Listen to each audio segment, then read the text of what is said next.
Si tuviéramos que pensar en un científico, la mayoría de nosotros, no importa si somos hombres o mujeres, se imaginaría algo muy parecido. Es un poco esto del científico loco, ¿no? Esta persona que está en un laboratorio casi que creando pócimas. Sí, un hombre blanco, tal vez con gafas y bata. Es común que a lo largo de nuestra vida nos enfrentemos a estereotipos que sugieren que ciertas profesiones son más adecuadas para hombres o mujeres. Los hombres médicos, ingenieros, políticos, economistas y las mujeres enfermeras, profesoras, terapistas o amas de casa. Galileo Galilei, Einstein, Newton. Siempre en los libros de texto se destacan a estos personajes hombres, pero claro, tenemos a Rosalind Franklin, que fue una de las pioneras en el trabajo para descifrar la estructura del ADN. ¿Qué tanta desigualdad entre hombres y mujeres crean estos imaginarios que dividen los roles por género? ¿Cómo impacta la llegada de un hijo o hija en la vida laboral de las mujeres? ¿Y cómo podemos cerrar las brechas entre hombres y mujeres y juntos construir una sociedad más igualitaria? Esto es Pensar la Igualdad, la primera serie del podcast Voces en Acción de Academia Vid, con investigaciones de frontera y posibles soluciones por un futuro más próspero e igual. Soy Ana María Ibáñez Londoño, del Banco Interamericano de Desarrollo y miembro de la CIR. Y yo soy Andrés Sanín, periodista en el terreno. No dejen de suscribirse a nuestro canal de Voces en Acción, www.spreaker.com/show/Voces en Acción. Hoy se une Valentina Contreras, editora de este podcast, economista miembro de la CIR y especialista en desigualdad de género. Hoy hablaremos de cómo los estereotipos de género, las normas sociales y la educación tienen unos efectos enormes en las desigualdades de ingreso y en las cargas del cuidado entre hombres y mujeres. Soy economista, trabajo en la Facultad de Economía de New York University, aquí en Nueva York, en Estados Unidos. Y también soy fundadora de WELAC. WELAC es el Women in Economics and Latin American and Caribbean, que es un comité permanente dentro de la CEA encargada de monitorear y avanzar el estatus de las mujeres economistas. Nos acompaña Raquel Fernández, doctora en Economía de Columbia University, profesora en el Departamento de Economía de NYU en Nueva York, miembro de la CIR y de varios centros de investigación económica, y una precursora en medir cómo la cultura y las normas sociales afectan la economía y los niveles de desigualdad y de oportunidades que tienen los hombres y mujeres, incluso en un campo como el suyo, donde fue la única estudiante de doctorado de su curso y la única mujer cuando la contrataron como profesora de economía la primera vez. Yo estaba bastante segura que quería hacer algo con el rigor que tiene una ciencia. No consideré economía al principio, porque había tomado el curso introductorio de economía, que era súper aburrido, y decidí economía y dentista. No iba a estudiar, ¿okay? No iba a hacer ninguna de las dos. Bueno, igual tuve que decidir algo y al final tomé otro curso más en economía que era microeconomía de nivel intermediario. Y vos sabrás, a la manera como economista, que es un curso que si te gusta la belleza de construir todo un modelo del mundo, es realmente un tema hermoso. También nos acompaña su coautora en un capítulo para la CIR, la economista Inés Berniel, doctora en Economía del Centro de Estudios Monetarios y Financieros, profesora e investigadora de la Universidad de La Plata, argentina como Raquel, y de una generación que todavía se enfrenta a espacios bastante masculinos.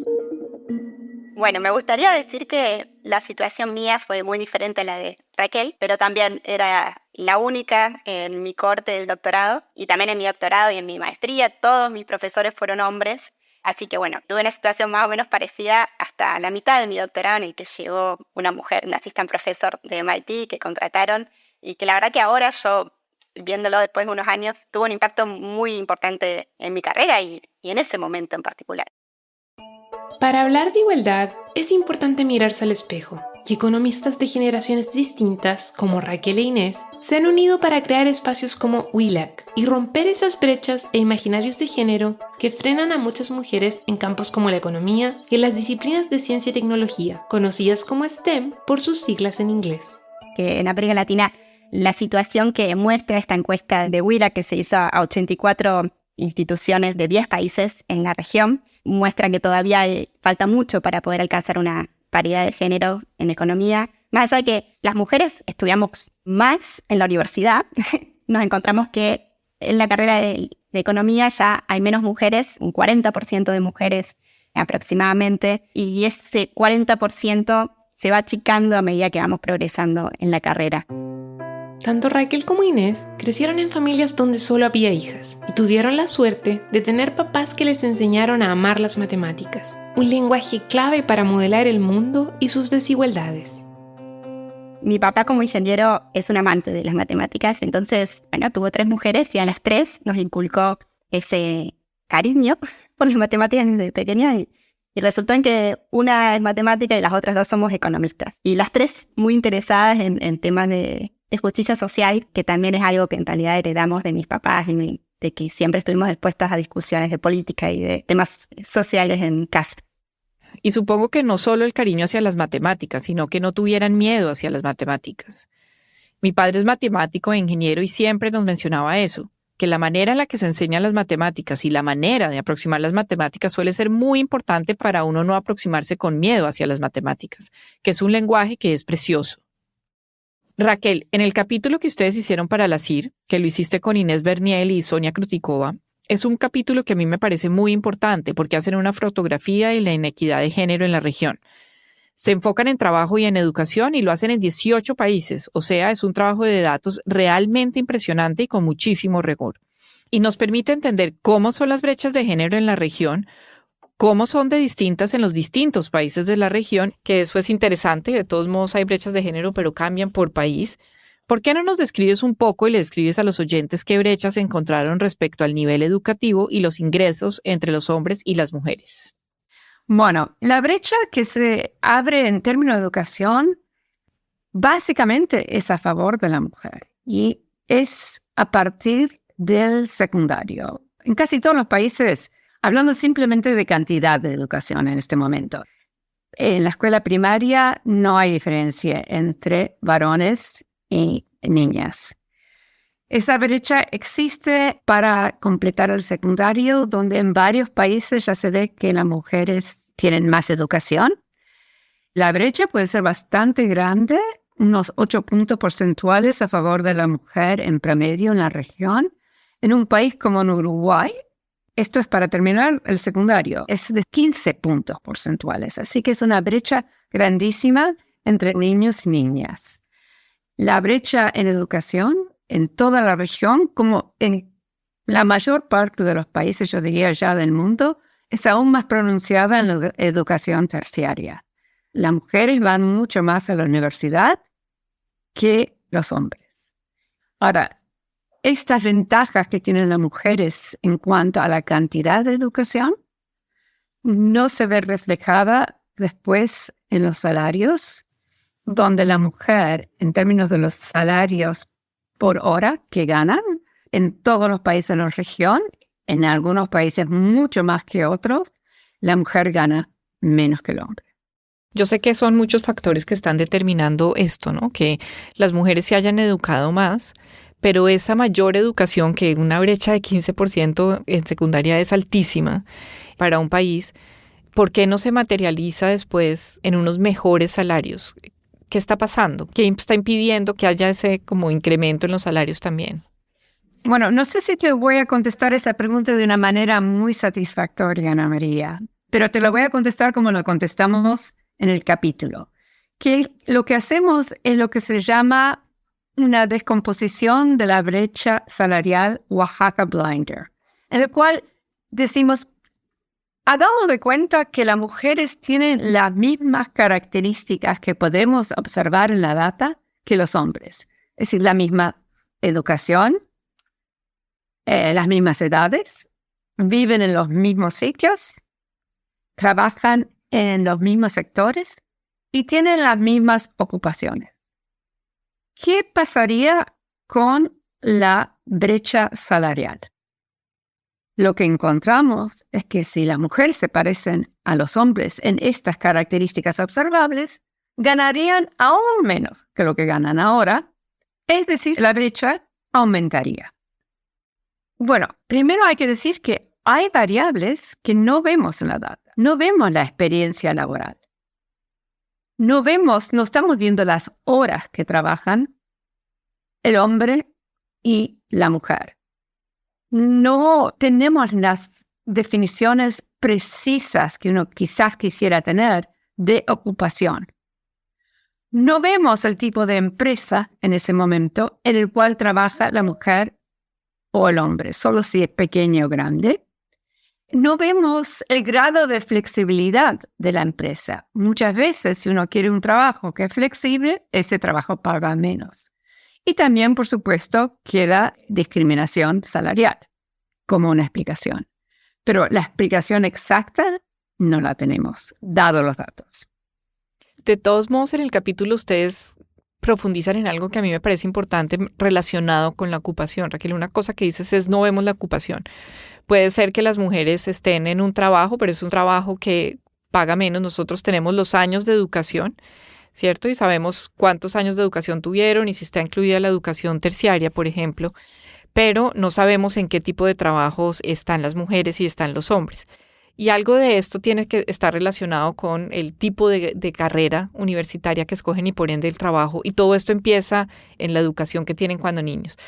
Cuando ustedes miran las habilidades de los niños y de las niñas, lo que ven es que las mujeres, las niñas, tienen más habilidades en lenguaje.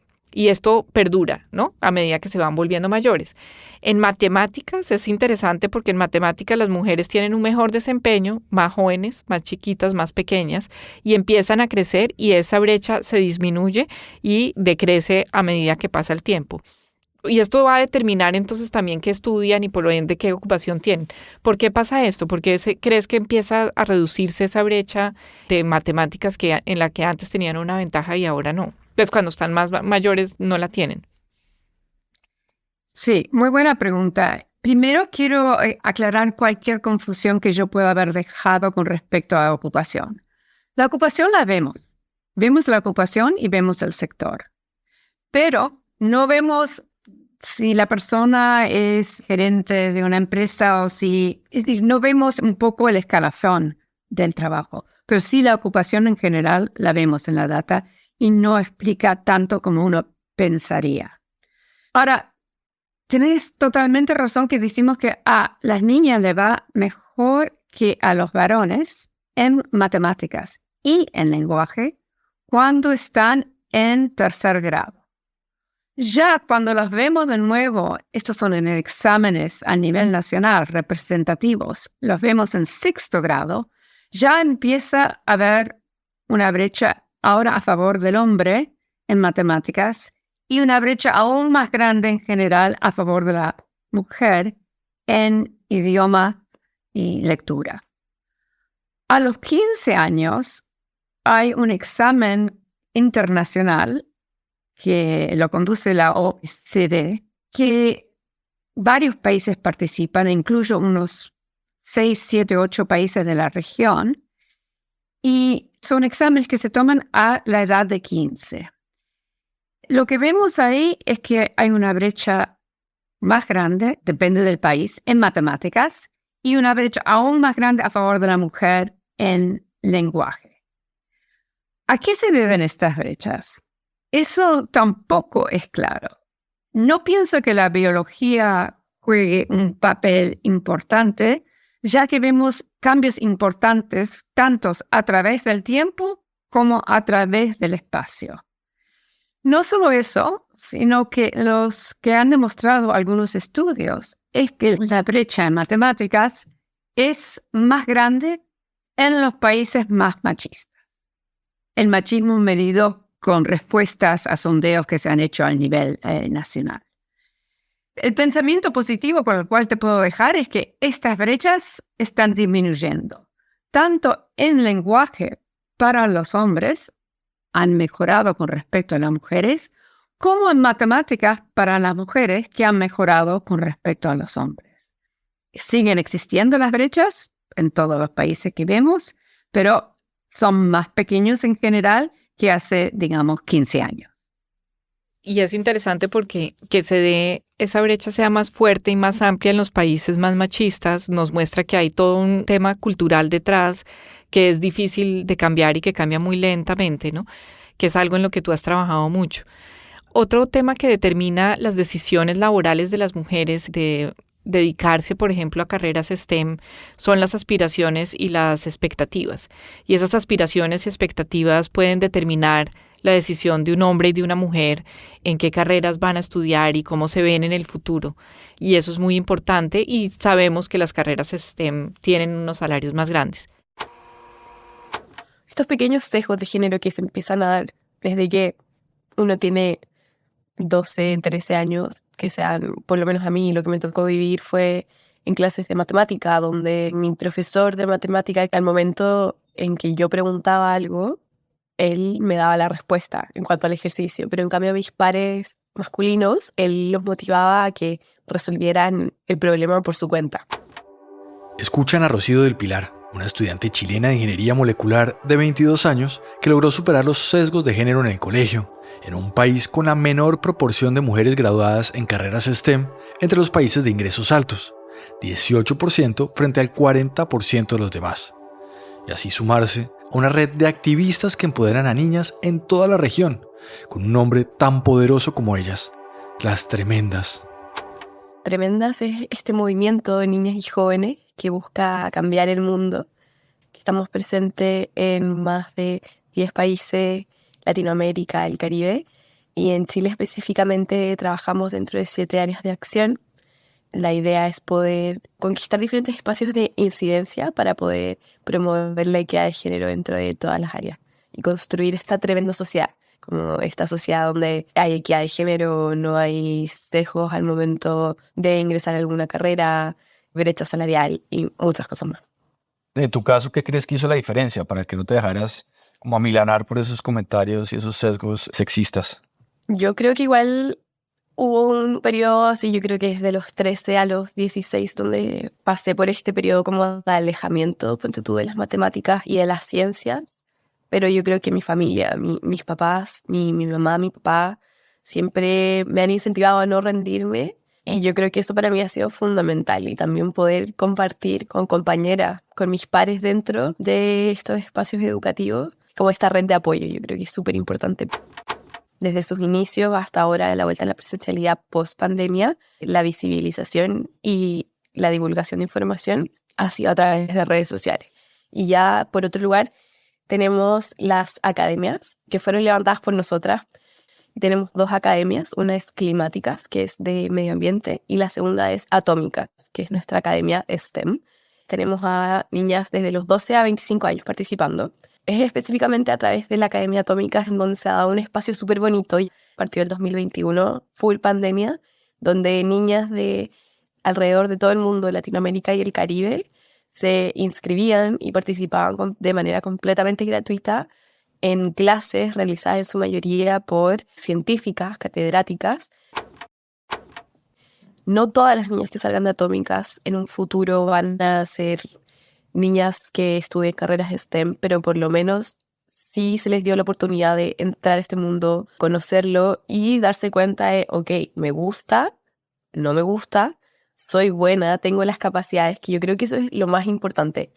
Demostrarle a las niñas que independiente de que sigan una carrera o no relacionada al mundo de las ciencias, ellas sí pueden, tienen las capacidades, su desempeño no va a ser menor ni diferente al de sus pares masculinos. Con películas de mujeres superpoderosas o incluso con expediciones a la luna a cargo de mujeres astronautas, se están fomentando role models o modelos a seguir diferentes a los de las mujeres estrictamente cuidadoras. Pero los mejores modelos, o al menos los más cercanos, suelen ser los mismos padres y las dinámicas que ven los menores en casa, o los profesores en las aulas del colegio o la universidad. Raquel, tú has sido una mujer que has roto moldes, ¿no? Empezaste a ser economista cuando había muy pocas mujeres economistas, todavía somos muy pocas, pero cuando tú empezaste eran aún menos mujeres economistas, ahora hemos llegado a algunas más. Y las personas que juegan esos papeles de role models son importantes para otras mujeres. ¿Cómo crees que podemos hacer para visibilizar todo eso y para que más mujeres decidan tomar riesgos, que decidan incursionar en carreras que son masculinizadas, que son carreras como la nuestra, como la de los economistas, en donde las mujeres yo creo que tenemos mucho que aportar? ¿Y qué evidencias existen de esto, de los role models, cómo juegan un papel importante para que mujeres más jóvenes, para que nuestras hijas, por ejemplo, tomen decisiones de estar en las carreras en las que ellas quieran estar y no en las que sienten que pueden estar? Yo pienso que role models son muy importantes tanto para las mujeres como para los hombres. Y lo quiero decir de dos maneras. Uno, me parece muy importante que los hombres vean a mujeres en posiciones altas como sus profesoras, científicos o alguien hablando acerca de la política entrevistada en un noticiero. También me parece importante que hombres vean que ciertas profesiones que se consideran femeninas no lo son, porque eso los daña a ellos. Por ejemplo, ser enfermero. Los trabajos de cuidado y de educación, dentro de todo, se consideran femeninos. No a nuestro nivel, en la manera universitaria, pero sí a otros niveles.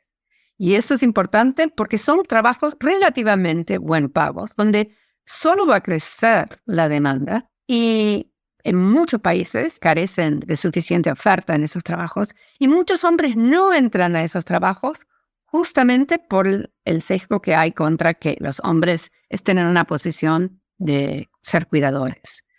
Para las mujeres yo pienso que es importante y tenemos evidencia que importa ver a mujeres en posiciones en economía, no necesariamente siempre de importancia, pero sí que digan que les gusta la economía. Un estudio que se hizo en una universidad en Estados Unidos fue invitar tanto a mujeres como hombres que habían estudiado economía en esa universidad a dar una charla a alumnos en las clases introductorias de economía.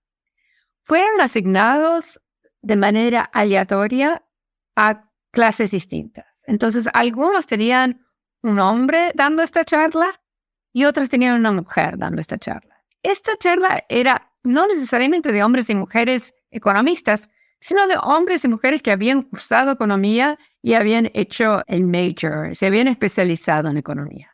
Lo que encontraron es que cuando había una mujer hablando esos 20 minutos acerca de cómo economía había sido importante para su carrera profesional, muchas más mujeres decidieron seguir adelante con la carrera de economía y especializar en economía.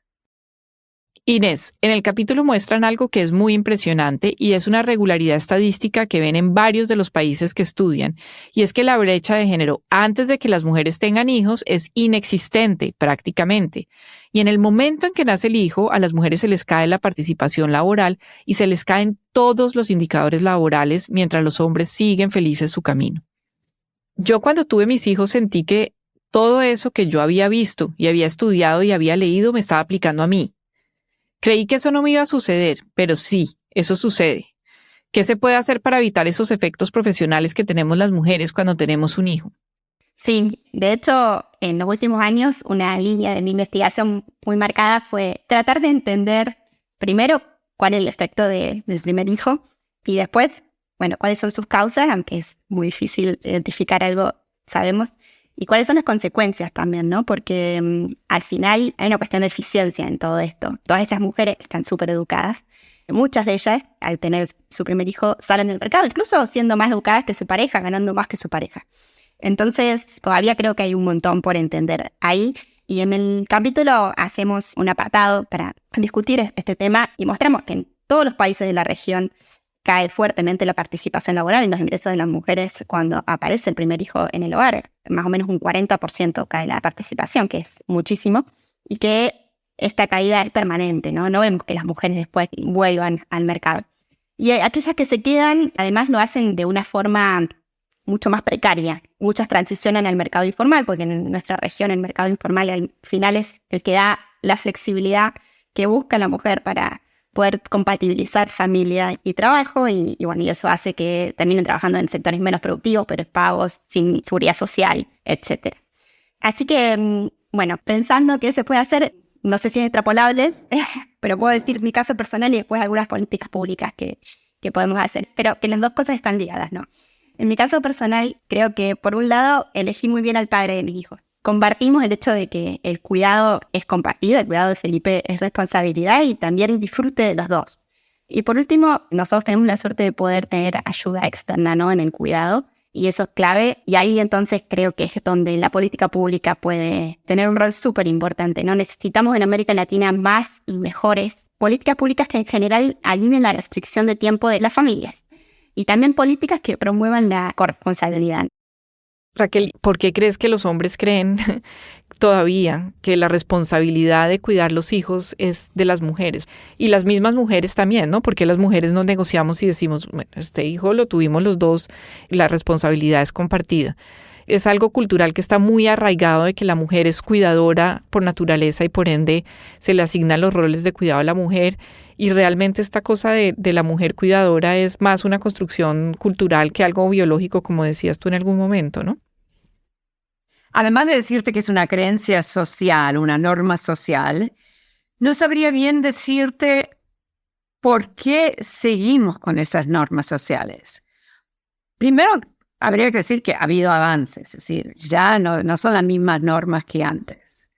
Pero pienso que, por ejemplo, hay países en América Latina que dan licencia por maternidad y no dan licencia por paternidad. Ahí el Estado está diciendo que la cuidadora es la mujer. Cuando uno ve avisos comerciales y si hay que cambiar pañales, muestran una mujer. Y si que hay que comprar un coche, muestran un hombre, eso tampoco ayuda con cambiar la mentalidad de la gente.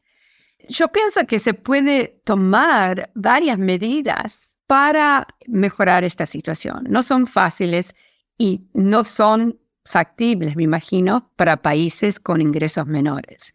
Pero yo ahora, por ejemplo, estoy estudiando la experiencia de Suecia.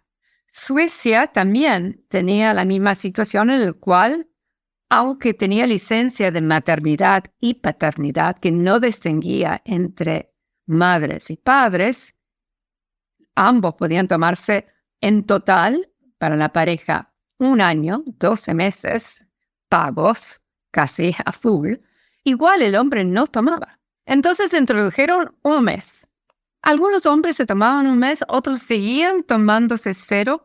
Ese 1 mes que introdujeron, lo llamaron el mes del padre, coloquialmente, es que si las 2 personas de la pareja no tomaban por lo menos 1 mes cada uno, perdían el mes. Es decir, no podía ser una pareja en la cual tenían 12 meses pagos y la mujer se tomaba los 12 meses, sino que para tener 12 meses pagos, el hombre necesitaba tomar por lo menos 1 mes, lo cual dejaba a la mujer 11 meses. Eso después, al principio de los años 2000, lo volvieron a cambiar. Y lo cambiaron para que el hombre, si no tomaba 2 meses, se perdían 2 meses. De nuevo, no es el hombre, está en lenguaje neutro. Cada persona tiene que tomar por lo menos 2 meses. Si no toman, se pierden esos 2 meses. Lo que pasó entonces es que hubo un cambio cultural y los hombres fueron de tomarse 0 o 1 mes a tomar 3 o 4 meses, es decir, más de lo que necesitaba la ley. Esos cambios pasan porque no es solo el Estado que está diciendo algo, sino que si sos un hombre que está jugando y llevando al niño a jugar en el parque, ves a otros hombres con los niños en el parque. Y es muy distinto ser el único hombre en el parque con los niños que ser parte de un grupo de hombres. Es decir, no hay cuestiones acerca de si sos un buen proveedor, no hay cuestiones de si sos un buen marido. Estás en el parque como los otros hombres cuidando a los niños.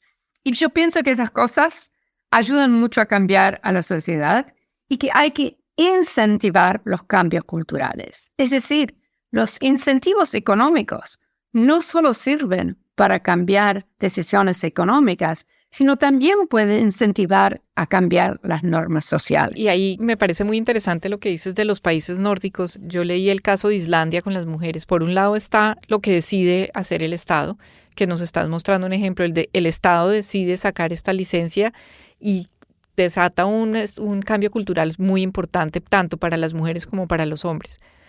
En estos países también las mujeres se organizaron y presionaron para que hubiera guarderías, para que hubiera centros de cuidado para los niños. También una presión muy grande de la sociedad y no solamente del Estado, ¿no? Porque el Estado muchas veces puede estar atado y también puede estar determinado por esas mismas normas sociales que los llevan a no cambiarlas. Entonces creo que las mujeres también podemos jugar un papel muy importante de cambiemos y presionemos para que esto suceda, ¿no? Totalmente de acuerdo, Ana María. Y muchas gracias por haber mencionado el tema de guarderías, que me parece fundamental. Ahora, muchas veces cuando hay guarderías, es la mujer que termina llevando al niño y recogiendo al niño. Por lo tanto, no necesariamente cambia la norma. Pero al cambiar la independencia de la mujer, que la mujer pueda ir a trabajar porque ha dejado a su niño en una guardería de alta calidad y no está preocupada, y las horas son largas, pueden acomodar un trabajo ambicioso. El hecho de que exista eso me parece fundamental porque cambia cómo ella percibe al mundo. Y en vez del mundo siendo el mundo del hogar, también es el mundo laboral. Las normas sociales, a veces sexistas, pueden influir en la dinámica de las parejas. Las mujeres con mejores salarios que sus esposos están expuestas a mayores riesgos de divorcio, a una carga mayor de cuidado como penalidad por ganar más, o incluso a ser las que dejan sus trabajos cuando llega un hijo. Inés, ¿cuáles son esos efectos inesperados y por qué se dan? Porque uno siempre piensa, buenísimo que las mujeres tengan unos ingresos más altos. Eso va a cambiar el poder de negociación en el hogar y las mujeres van a estar en una mejor situación. Y eso no es necesariamente lo que sucede. ¿Por qué? Bueno, hay dos teorías que las dos han sido testeadas. Por un lado, uno esperaría que mayor ingreso le dé más independencia económica a la mujer y eso las ponga en una situación menos vulnerable ante cualquier tipo de violencia doméstica. Y esta independencia entonces le permita o no entrar en estas situaciones o salir. Pero también está la hipótesis que al la mujer ganar más independencia económica, esto amenace de alguna forma el rol tradicional del hombre como generador de ingresos en el hogar. Y eso puede generar más conflicto dentro del hogar y por lo tanto aumentar la violencia doméstica. Yo creo que en el corto plazo puede haber algo de las dos cosas, ¿no? Pero a largo plazo uno esperaría que se cumpla más la primera hipótesis, que mayor independencia económica evite que las mujeres caigan en estas situaciones de vulnerabilidad y que de última ganen más poder de negociación dentro del hogar. Mi nombre es Enrique Rodríguez, soy psicólogo de profesión, tengo 35 años y ya vengo de más de 3 años trabajando en lo que es temas de incidencias con políticas de infancia, niñez, temas de género. Mi nombre es José Guimaray, yo soy sociólogo peruano y a inicios de año estuve participando como facilitador del proyecto Hablemos Entre Patas. Es un peruanismo, ¿no? Que significa amigos, compañeros. Patas es algo, siempre lo decimos los varones, él es mi pata. Escuchan a 2 facilitadores de Hablemos Entre Patas, una intervención que implementaron el Ministerio de la Mujer del Perú, el BID y la ONG IPA, para fomentar nuevas masculinidades durante la pandemia, cuando se dispararon las tasas de violencia doméstica y los feminicidios, y empezar así a conversar entre hombres a través de grupos de WhatsApp sobre cómo mejorar sus relaciones de pareja e indirectamente poder combatir el machismo.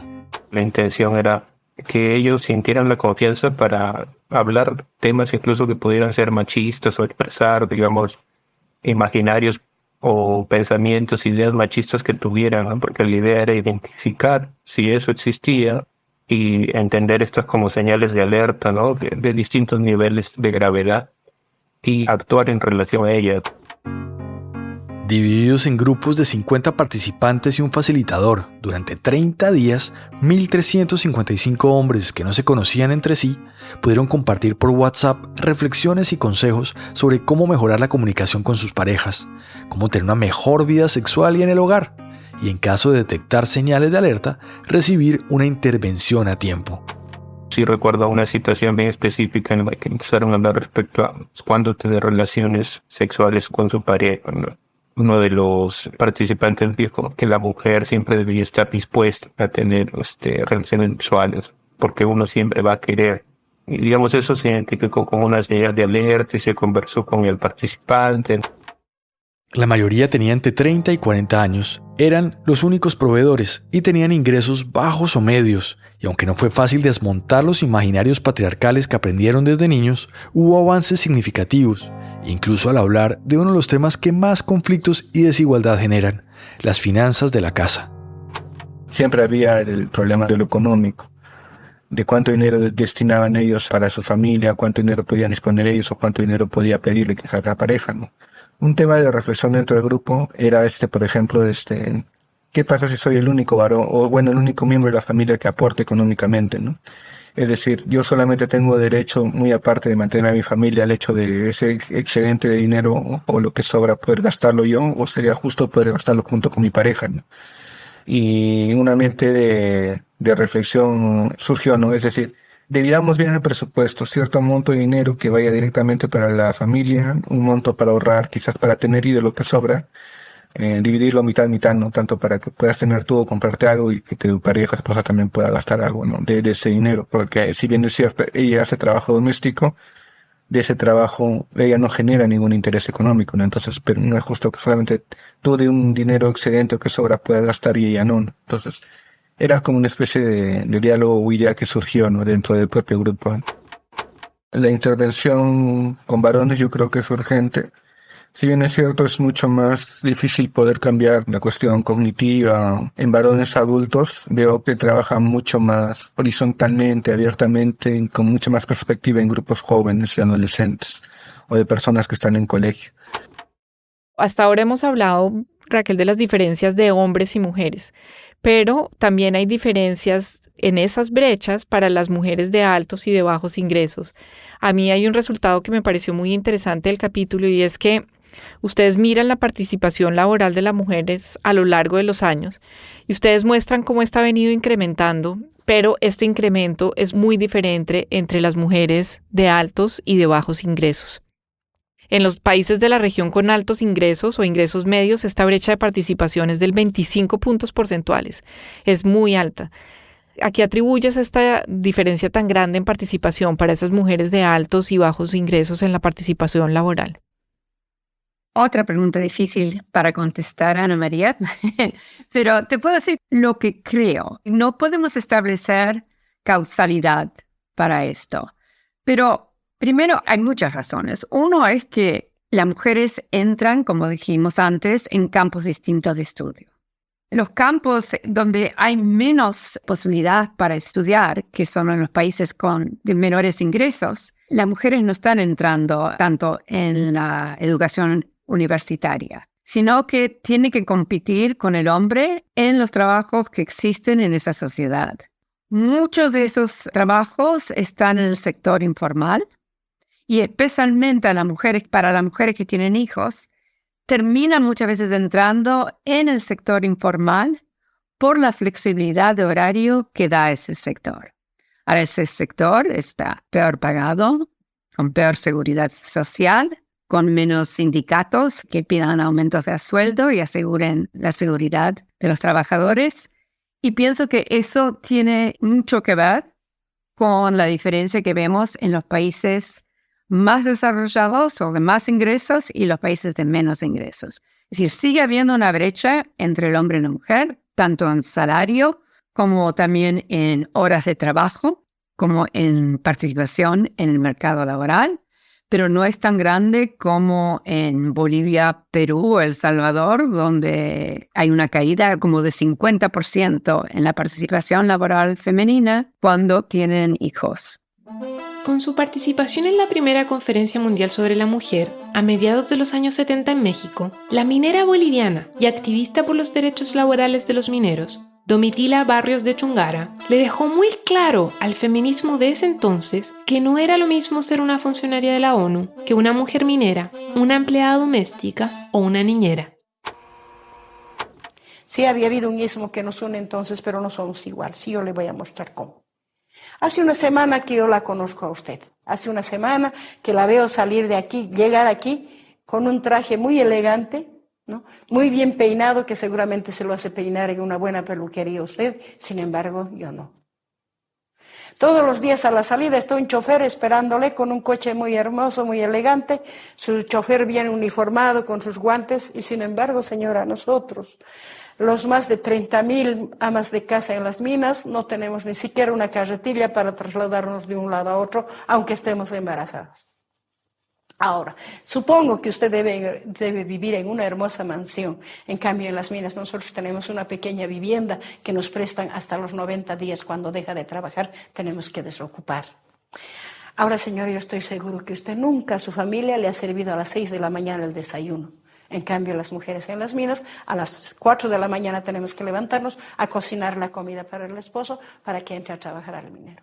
Somos mujeres, somos femeninas, sí. Pues nos puede unir ese ismo, pero no somos iguales, señora, le dije.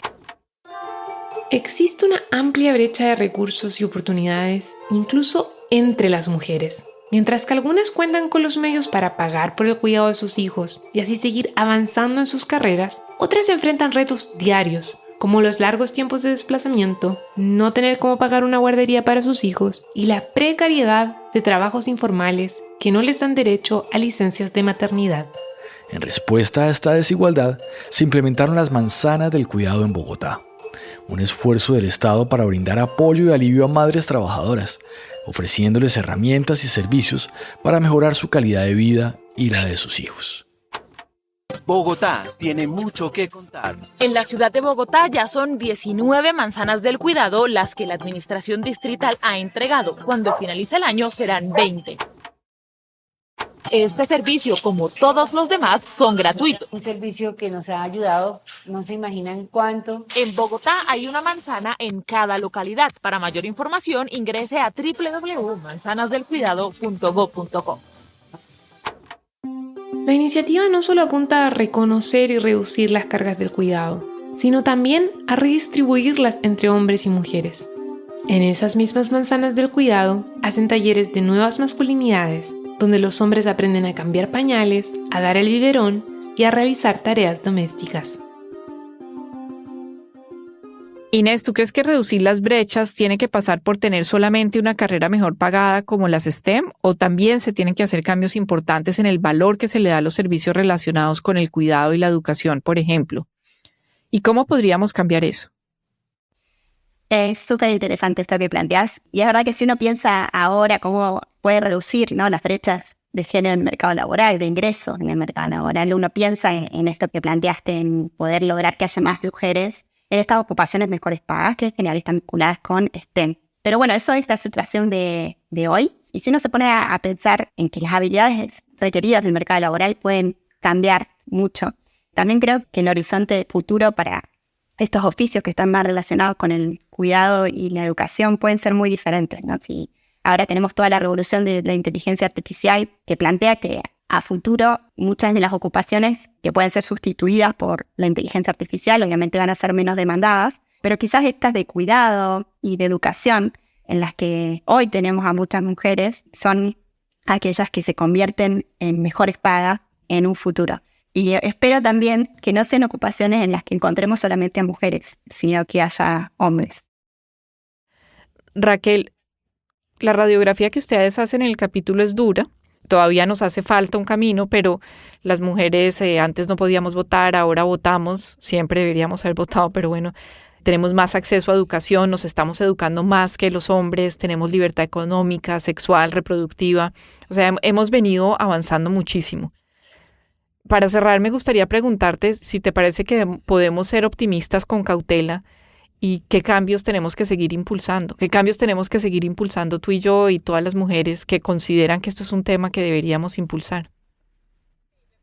Sí, me parece clave la palabra que dijiste, con cautela, porque aunque ha habido avances, y esos no son avances menores, pero empezamos de muy abajo, como vos dijiste, no podíamos votar. En muchos países no existía la propiedad privada, clave para los economistas. La mujer no lo podía tener una vez que se casaba. Las mujeres no tenían cuentas de ahorro propio, no podía tenerlos. Pero sigue habiendo en muchos países, como sabes, desafíos enormes para las mujeres. Por ejemplo, en Afganistán Ahora las mujeres no pueden educarse. No existe la educación para las mujeres, algo increíble. En otros países necesitas permiso de tu marido para poder trabajar. Y en países como los Estados Unidos se le está quitando libertades importantes a la mujer con respecto al aborto o la píldora contraceptiva. Yo pienso que es un momento difícil, en cierta manera, para la mujer, que en muchos países un cierto tipo de populismo es bien machista y quiere eliminar muchos de los logros que han tenido las mujeres en las últimas décadas.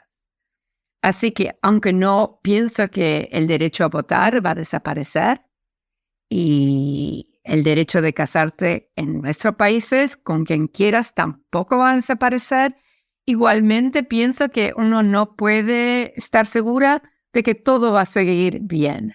Pienso que lo que más hay que cambiar es, en cierta manera, cómo las personas, los hombres y las mujeres, se ven a sí mismas y a los demás. Y para eso me parece que es importante tanto los incentivos económicos como cambios más en la esfera de cultura popular. Pienso que es muy importante y que va a ayudar a cambiar la situación de la mujer en muchos países donde se permita ver películas, series de televisión en el cual se muestra a la mujer que aunque sea distinta de la realidad de ese país, o aunque sea, en el caso de los superhéroes, distinta de todas las realidades de todos los países, iguales presentan una imagen de una mujer que puede llevar a aspiraciones distintas. Y eso de tener aspiraciones, de tener expectativas, de querer hacer cosas, me parece súper importante para las generaciones más jóvenes, para que sigan adelante con la lucha para la posición de la mujer. Justamente en nuestro trabajo mirando a ciertos países, había países en el cual las mujeres que hoy tendrían 30 o 40 años están trabajando menos en el mercado laboral, participando menos en el mercado laboral que mujeres que son de cohortes más antiguas. Eso es un paso atrás. En Colombia, tu país, Ana María, justamente está pasando eso. Las mujeres que tienen 30 o 40 años trabajan menos que las mujeres de antes, lo cual es muy sorprendente. Y no solo en ese país, sino en varios países, justamente los países que no son tan ricos, digamos, pero más bien de ingresos medios. Brasil, Colombia, etc. Podemos decir entonces que podemos tener un optimismo, pero un optimismo vigilante, ¿cierto? Sí. Más que cauteloso y vigilante. Cauteloso y vigilante, y proteger los avances que hemos venido teniendo durante décadas y décadas de luchas de muchas mujeres y de muchos hombres también que han creído en esa lucha y la han apoyado. Muchas gracias, Raquel. Ha sido una conversación fascinante y de verdad para nosotros es un gran honor que estés en la CIR y que hoy nos hayas acompañado. El honor es mío, Ana María. Muchísimas gracias por esta invitación y esta oportunidad para reflejar estos temas tan importantes contigo.